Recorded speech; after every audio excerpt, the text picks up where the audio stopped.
Hablaremos hoy de algunas curiosidades acerca del cortejo amoroso en Inglaterra a fines de la época victoriana, principios de la época eduardiana. Había por esos días, finales del siglo XX, finales del siglo XIX, principios del XX, una serie de costumbres que vamos a reseñar. Los comportamientos estaban hasta tal punto arraigados que resulta difícil, sin embargo, creerlos ahora, ¿no? Y acá la frase, no, una cosa no es consecuencia de la otra. Que no podamos creer ahora esos comportamientos no tiene nada que ver con el grado de raigambre que tuvieron en aquellos tiempos. Pero bueno, era una etiqueta del amor. Era muy difundida también, no solamente por la gente, sino por una playa de escritores que estaban dedicados a darle forma y a glosarla, en fin. Había muchas prohibiciones, pero casi todo estaba prohibido. Usted no podía andar con una y besarla en público demostrarle su estimación, etcétera. Por ejemplo, estaba escrito: ninguna joven prudente permitirá que un admirador pase demasiado tiempo con ella en ausencia de toda otra mirada humana. Decía el reverendo Lanrice en su libro Contribución a la Biblioteca del Eclesiástico. El reverendo Lanrice creía que esos acercamientos y tocamientos entre los jóvenes eran de inspiración demoníaca. Hombres y mujeres se veían obligados entonces a privarse de casi todo contacto. Y entonces cuando por ahí tenían la ocasión de besarse, muy fugazmente lo hacían. Y se besaban las parejas, por ejemplo, aprovechando el paso de los trenes por los túneles. Los túneles eran en general breves, 3 segundos. Estando en el tren. Estando en el tren, claro. Si está fuera del túnel, sí. Está en su casa, por ejemplo. Claro, ahí pasa el tren, dale. Pasa el tren, se metió el tren en el túnel. Bien, también sacaban el mejor partido posible de la niebla de aquel entonces, que era mucho mayor que la de ahora, que transformaba, según Turner, a cada metro cuadrado de vereda en un salón particular. Sí, la oscuridad y la niebla ayudarían, me imagino yo. Yo que he conocido una ciudad, no tanto la ciudad siempre estuvo así, pero algunos barrios del Gran Buenos Aires, cuando yo era chico, no tenían mucha iluminación. Ahora tampoco, me dirá usted. Yo diría que sí, que ahora sí, iluminación tienen. Que no sirva la iluminación para gran cosa, puede ser. Pero aquella oscuridad, qué extraordinaria que era. Porque un tipo estaba a 2 metros y no veía lo que pasaba, no te veía. Esa dimensión de lo verdaderamente oscuro la toma uno cuando se traslada al campo y ve cómo se ven verdaderamente las estrellas a la noche, o ve cómo las tinieblas en la noche sin luna no te dejan ver a 1 metro. Y cómo se separa lo iluminado de lo no iluminado. Un patio que está iluminado hasta una pared, llega una pared, una columna, hasta ahí llega el haz de luz. Pero inmediatamente después, como dibujado en el piso, ahí viene la negrura. Y vos podés pasar ahí con tu novia a 1 metro de donde te verían, y, por ejemplo, desnudarte y comenzar con toda clase de maniobras lujuriosas. No sé si me comprendés. Sí, comprendo perfectamente. ¿A dónde quiero llegar? Bueno, cuando las parejas no podían besarse, se apretaban las manos y había códigos. Por ejemplo, 2 presiones en la mano, vos le apretabas 2 veces la mano a tu novia, quería decir, ¿me amáis? Eran santiagueños. Sí. La pregunta, era una pregunta. Claro, 2 veces, con una presión violenta, comunicabas el ardor de una gran pasión. Sí. ¡Ay!, decía la mina. Dice, bueno, la ausencia de cualquier apretón significaba indiferencia. Pero casi todo el tiempo hay ausencia de cualquier apretón. Sí, en mi caso, sí. Ausencia de todo. Pues, es raro. Yo pregunto, no me contestan, miro, no me miran, aprieto la mano, se me sueltan. Es así. ¿Usted también le pasa lo mismo? No, es así, señor. no, digo que esta... Es la vida del feo. No, señor, estoy hablando de que... Qué desgraciada soy, señor. Es un código Morse raro. Muy No, alejado. yo andaba con Morse, sí. Bueno, una publicación, bueno, muy famosa en ese tiempo fue el Diccionario del Enamorado de un señor de Belé. Indicaba, por ejemplo, a las muchachas que debían indagar con exactitud milimétrica las caras de los tipos que le andaban atrás, las caras de quienes las cortejaban. Y había en el libro, claro, era un libro lombrosiano, había remisiones a la práctica del lombroso y la frenología, que como usted sabe, sostenía que cada detalle de la morfología de la cara y de la cabeza de un ñato revelaba su carácter, su personalidad y aún su futuro. Entonces, le doy un ejemplo. Decía, un seductor es estúpido cuando la distancia que va desde el ángulo interior del ojo hasta la mitad de la nariz es más corta que la distancia que separa la mitad de la nariz de la comisura de la boca. Ah, mira. Arbitrario. Efectivamente, si uno tiene mucha distancia desde la nariz a la boca y poca desde la punta de la nariz hasta el ojo, le queda una cara de estúpido Claro. más o menos considerable. Pero bueno. Pero de ahí hacerlo... Ay. Bien. Decía Devereux que había incluso cabezas de mujer, que eran las cabezas de mujer filósofo, que no convenía casarse con esas mujeres para no arruinar su carácter así caviloso y favorable al ejercicio de las ciencias, casándose con una tipa de esas. Lo decía a favor de la mujer, Devereux. Qué sé yo. Era también muy frecuente ver a los jóvenes ingleses que estaban con el librito, que tenía dibujitos. Cada mina que conocían en un bailongo, la miraban en el dibujito y la miraban en la realidad a ver si les convenía o no les convenía. Las tipas lo mismo. El correo también había inspirado a los enamorados de esos días códigos curiosos. ¿Por qué? Porque era una época en que si una chica recibía una carta, el primero que la abría era el padre. Así que los amantes se comunicaban por medio de manchas de tinta, con remitentes falsos, algunos sobres vacíos y la disposición de los sellos. Y bueno, pero ¿qué ganamos con eso? Y además, el tipo ya sabría todo. El padre igual también sabe esas maniobras. No, porque esa la revelamos recién ahora. Pero ¿cómo no? Pero ¿cómo? yo soy padre. ¿Y qué? Veo de una chica cualquiera. Sí. Veo que todos los días recibe unos Una sobres carta. vacíos.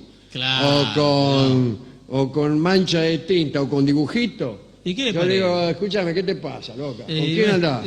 Sí. O le pregunto, bueno, no sé. Para las personas cortas de espíritu apareció la industria de las tarjetas de felicitación. El que no se atrevía a escribir la suya podía comprar ya por primera vez en la historia, ¿no? Tarjetas hechas.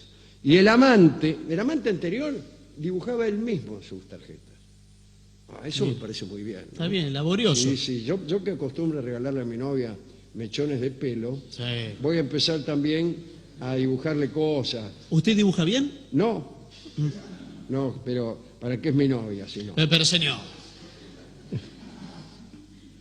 Bien, a partir de la era victoriana proliferaron los mensajes ya hechos, y entonces venía papel impreso, y en un momento fueron realmente complicados. Venían cintas, lazos de papel, aderezos metálicos, cabellos, fíjese, plumas.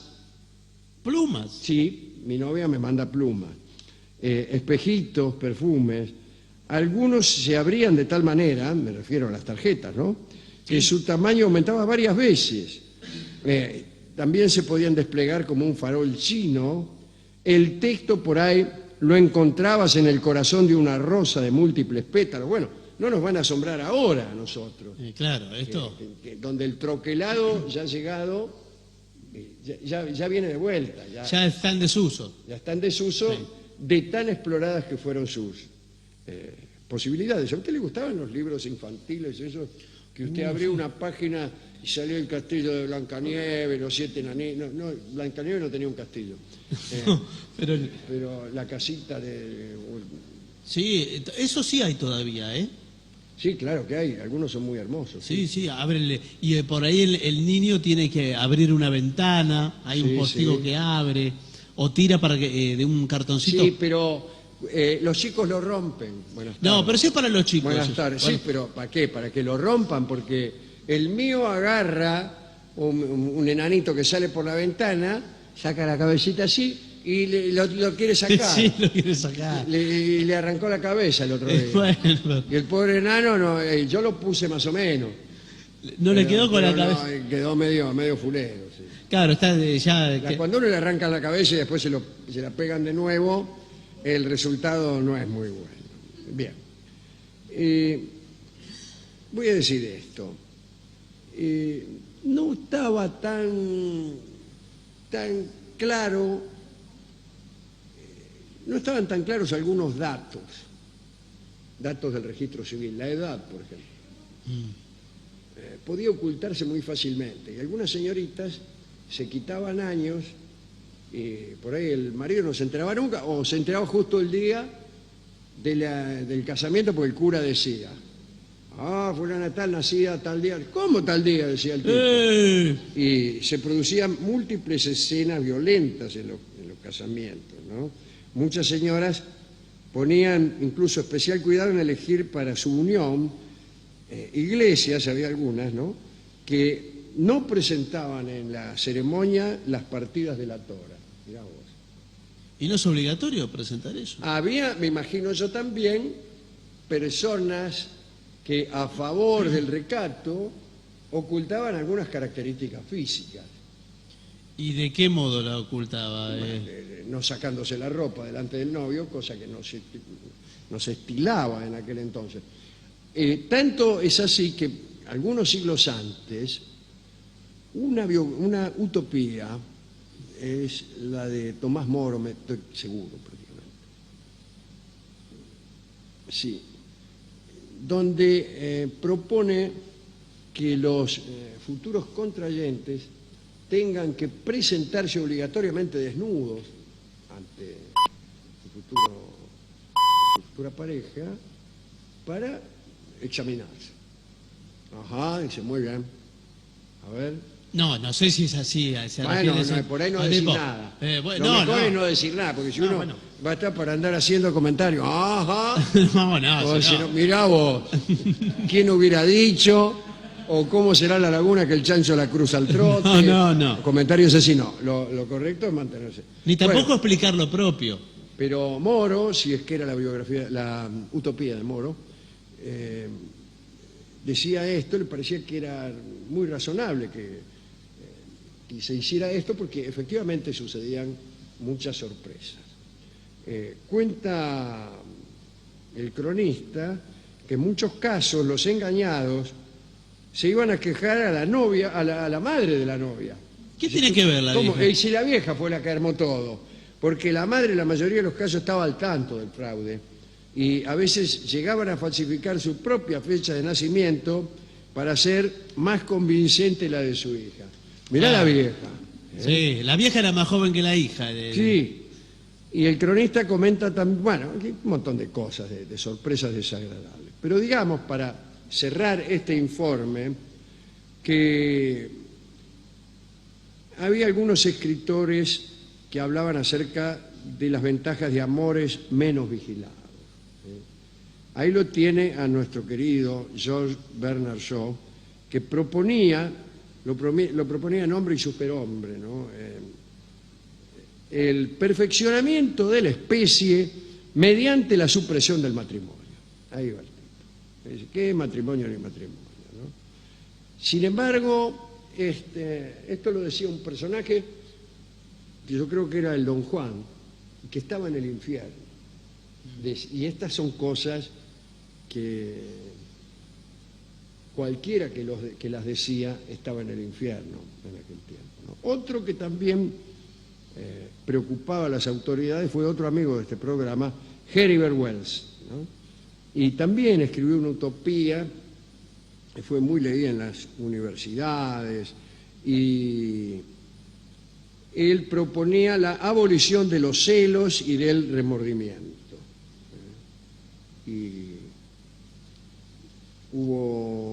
Había un libro sobre una adolescente, Anne Verónica creo que se llamaba, y que tenía descripciones que escandalizaban a todo el mundo en aquel entonces. La obra creo que fue prohibida, retirada por la Canterbury de las librerías y condenada desde el púlpito, ¿no?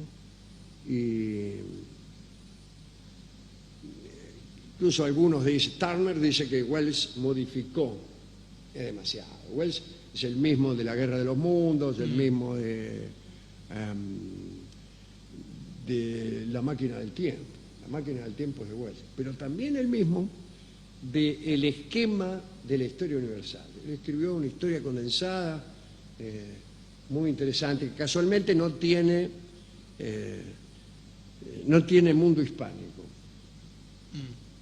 No tiene mundo hispánico la historia de Wells.